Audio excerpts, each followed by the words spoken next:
በጾም ወቅት በጣም አስፈላጊ ነው። ብዙ ጥቅም እንዳሉት ይነገርለታል። ውፍረት የመቀነስም አቅም አለው። ለቆዳ፣ ለውበት፣ ለፀጉር ጤንነት መጠበቅም ይችላል። የልብ ጤንነትን መጠበቅም ይችላል። የስኳር የግፊት መጠንንም ያስተካክላል። ይህ ተልባ ነው። ምን ምን የጤና ጥቅሞች አሉት?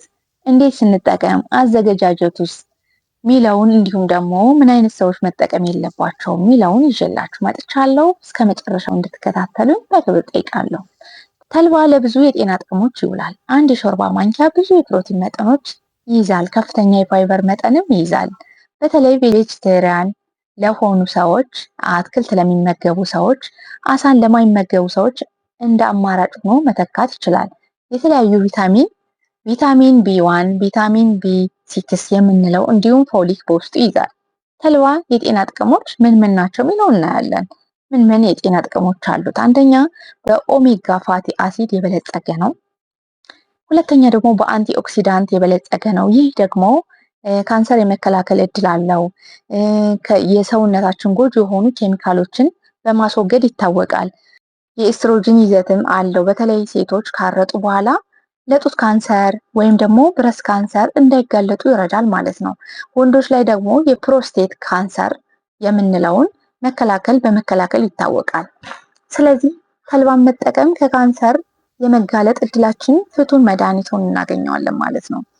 እንዲሁም ደግሞ በሁለቱ ጾታዎች ላይ የኮለን ካንሰር ወይም ደግሞ የትልቁ አንጀት ካንሰር እንደሚከላከልልን ጥናቶች ያሳያሉ ማለት ነው። ሶስተኛ ደግሞ ከፍተኛ የፋይበር መጠን አለው ወይም ደግሞ የአሰር ይዘት አለው። አሰር ወይም ደግሞ ፋይበር የምንለው የሱ ይዘት አለው። ከፍተኛ የፋይበር ይዘት በመኖሩ አንጀታችን የማለስለስ ኃይል አለው። ስለዚህ አንጀታችን ከለሰለሰ ደግሞ የሆድ ድርቀትን መከላከል ይችላል ማለት ነው። አንድ የሾርባ ማንኪያ በውስጡ 3 ግራም ፋይበር ይይዛል ተብሎ ይታሰባል። በውስጡ ይህ ደግሞ በቀን የሚያስፈልጉን የፋይበር መጠን ከ8 እስከ 12 በመቶ ያሟላልናል ማለት ነው። ጥሩ የሆነ ወይም ደግሞ ጤናማ የሆነ የአንጀት እንቅስቃሴ እንዲኖረን ይረዳናል ማለት ነው። እንዲሁም ደግሞ የምግብ መፈጨትን ስርዓታችን ቀስ በቀስ ቀስ በቀስ እንዲሄድ በማድረግ ወይም ደግሞ የስኳር መጠናችን በድንገት እንዳይጨምር ያደርግልናል። ከዚህ ጋር በተያያዘም የኮሌስትሮል መጠን በጣም ይቀንሳል። ስለዚህ ተልባ መጠቀም የሆድ ድርቀትን እንደሚከላከልልን ማወቅ ያስፈልጋል ማለት ነው። የሆድ ድርቀት ቅድሞም ይከላከልልናል። ሆድ ድርቀት ከተፈጠረም ደግሞ ይከላከላል ወይም ደግሞ እንደ ትሪትመንት ሆኖም ያገለግላል ማለት ነው። አራተኛ ደግሞ ምንድነው? ኮሌስትሮል መቀነስ ነው። ኮሌስትሮልን ይቀንሳል ማለት ነው። ጥናቶች እንደሚያሳዩት በቀን ውስጥ 3 የሾርባ ማንኪያ ተልባ መመገብ ወይም ደግሞ መጠቀም በግምት ወደ 30 ግራም አካባቢ ነው ሊሆን የሚችለው 3 የሾርባ ማንኪያ ማለት ነው። ይህን ለ3 ወር ቢመገቡ መጥፎ የምንለው የኮሌስትሮል መጠን በ20% እንደሚቀንስም ይነገራል። አጠቃላይ ደግሞ ኮሌስትሮላችን በ17% እንደሚቀንስ አሳይቷል ማለት ነው። እንዲሁም የስኳር ህመም ያለባቸው ሰዎች በቀን ውስጥ አንድ ማንኪያ የተልባ ዱቄት ወይም ደግሞ የተልባ ጁስ በውሃ አድርገው በመጠቀም የኮሌስትሮል መጠናቸውን ማስተካከል እንደሚችሉ ጥናቶች ያሳያሉ ማለት ነው። ብዙ ሰዎችም እየተጠቀሙ ምስክርነትም የሰጡ ሰዎች አሉ። ስለዚህ ይህን መጠቀም በጣም አስፈላጊ ነው። ኮሌስትሮላችን ለማስተካከል ያግዘናል ማለት ነው። አምስተኛው ደግሞ ምንድነው? የልብ ጤንነትን ይደግፋል። ይህ ደግሞ የተልባ ጁስ ወይም ደግሞ የተልባ ዱቄት የደም ግፊት በማስተካከልና በማውረድ የልብ ጤንነታችን በማስተካከል ይታወቃል ማለት ነው።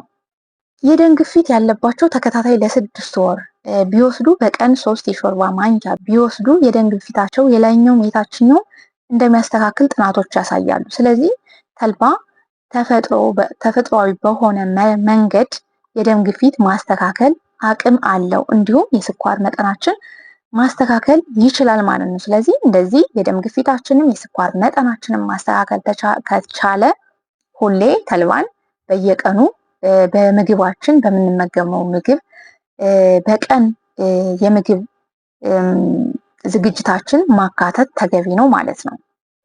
ስድስተኛ ደግሞ ተልባ ክብደታችን ይቀንሳል ይባላል። ይህ ምንድነው? ይህ ማለት ምንድነው? ክብደታችን ይቀንሳል፣ የረሃብ ስሜት እንዳይኖር ያደርጋል፣ ወይም ደግሞ የምግብ ፍላጎታችን ይቀንሳል። የተለያዩ ጥናቶች እንደሚያሳዩት በቀን ውስጥ 3 ግራም የተፈጨ ተልባ የሚጠቀሙ ሰዎች የረሃብ ስሜታቸው ይጠፋል፣ የጥጋብ ስሜት ይሰማቸዋል ማለት ነው። የረሃብ ስሜት ስለማይኖራቸው ሰውነታቸው ብዙ ምግብ ስለማይመገቡ የሰውነት ክብደታቸው ለመቀነስ ከፍተኛ የሆነ አስተዋጽኦ እንዳለው ይነገርለታል ማለት ነው። ስለዚህ በእያንዳንዱ የምግብ ስርዓታችን ተልባን ማካተት ይህ ነው የማይባል ጥቅም እንዳለው ተመልክተናል ማለት ነው። አሁን ደግሞ መውሰድ የሌለባቸው ምን ምን አይነት ሰዎች ናቸው የሚለውን ደግሞ እናያለን። ተልባ ሁሉ ይጠቅማል ስለተባለ ሁሉ ሰው ላይወስደው ይችላል። ያው የሚጠቅሙ ነገሮች ሁሉ ሰው ላይጠቀምበት ይችላል እና ምን ምን አይነት ሰዎች ናቸው መውሰድ የሌለባቸው? አንደኛ ነፍሰ ጡር እናቶች ብዙ ጊዜ አይመከርም።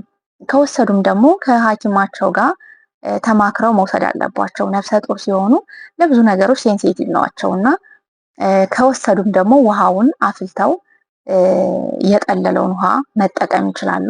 ከዛ ውጭ ግን ዋነኛው ነገር ሐኪማቸውን ማማከር ይኖርባቸዋል ማለት ነው ይህን ነገር መጠቀም ሲያስቡ።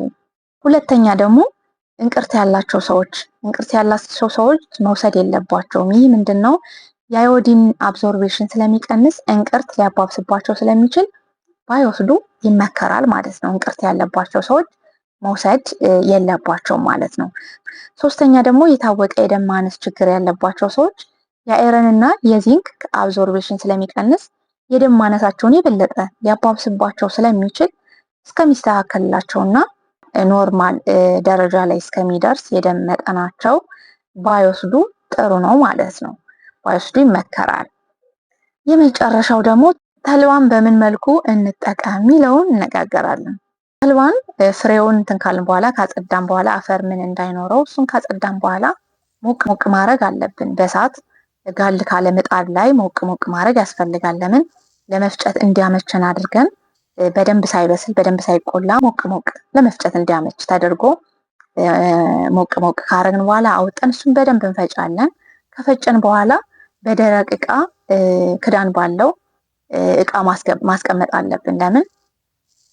ተልባ ቶሎ የመበላሸት ነገር አለውና ቶሎ እንዳይበላሽብን ያው ለብዙ ጊዜ አንዴ ፈጭተን ለብዙ ጊዜ መጠቀም ስለምንችል ዱቄቱን እያወጣን ስለምንጠቀም በደረቅ ክዳን ባለው እቃ እናስቀምጣለን። ከዛ የመጀመሪያው ስቴፕ ምንድነው? በጁስ መልኩ ነው የምንጠቀመው።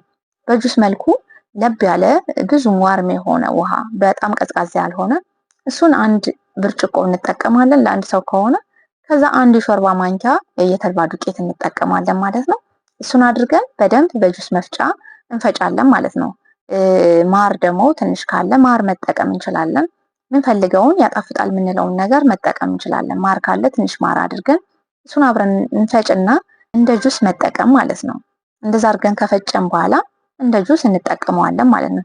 ይህም በባዶ ሆዳችን ብንጠቀም በጾም ወቅት ደግሞ ለጨጓራችን ወሳኝ ነገር ነው። ስለዚህ በጁስ መልክ መጠቀም እንችላለን ማለት ነው። ሁለተኛው ደግሞ በወጥ መልኩ ነው። በወጥ መልኩ ተልባ እንዴት ነው የሚሰራው? እንደ ማንኛውም የወጥ አሰራር ቁሌቱን በደንብ ካቁላላን በኋላ የተልባውን ዱቄት እንደ ሽሮ በጥብጠንም በውሃ በጥብጠንም ማድረግ እንችላለን። ብዙ ጊዜ እንደ ሽሮ ከነሰነስ ነው ሊጠቀለል ይችላል። የተልባ ዱቄት ይጠቀለላል እና በውሃ በጥብጠን ወይም ደግሞ ነስንሰን ወጡ ላይ በደንብ እንትን ብለን ማውጣት ነው። አውጥተን መጠቀም በእንጀራም በምንፈልገው የምግብ አይነት ማካተት እንችላለን ማለት ነው። ሶስተኛ ደግሞ በዳቦ ቀብተን በውሃ ከበጠበጥን በኋላ በዳቦ መቅባት እንደ ለውዝ ማለት ነው። በዳቦ ቀብተን ለቁርስም መጠቀም እንችላለን ማለት ነው። እሱንም ማድረግ እንችላለን። አራተኛው ደግሞ ተልባ ፍትፍት ነው። ተልባ ፍትፍት ማንኛውም በየቤቱ ይሰራል። በተልባ ፍትፍት መልኩ እሱንም መጠቀም እንችላለን ማለት ነው። አምስተኛው ደግሞ በውሃ ቀቅሎ አብስሎ ውሃውን ማጥለል ነው። ማንም ሰው እንትን ይለዋል። ውሃውን አጥሎ በትኩስ ውሃው ካልጠለለ ብዙ ጊዜ ከበረደ ውሃውና ፍሬው አይለያይልንም አይደለ? ስለዚህ አብስለን በትኩሱ ውሃውን ማጥለል አለብን ማለት ነው። አጥለን በምንፈልገው በማርም በምንፈልገው ቀላቅለን በቤታችን መጠቀም እንችላለን ማለት ነው። እንደዚህ እያደረግን ከቤታችን ከምናገኘው ነገር ከኬሚካል ነፃ በሆነ ጤናችን ውበታችን መጠቀም እንችላለን ማለት ነው። በዚህ ቪዲዮ ሀሳብ አስተያየት ካላችሁ በኮሜንት ሴክሽን ላይ አስቀምጡልኝ ማለት ነው። የዛሬ ቪዲዮዬ ስለ ተልባ ያዘጋጀሁላችሁ ቪዲዮ ይህን ይመስል ነበር። ቪዲዮውን ከወደዳችሁት ላይክ፣ ሼር፣ ሰብስክራይብ እያደረጋችሁ ቤተሰብ ሁኑኝ። በቀጣይ በሌላ ቪዲዮ እስከምንገናኝ መልካም ሳምንት።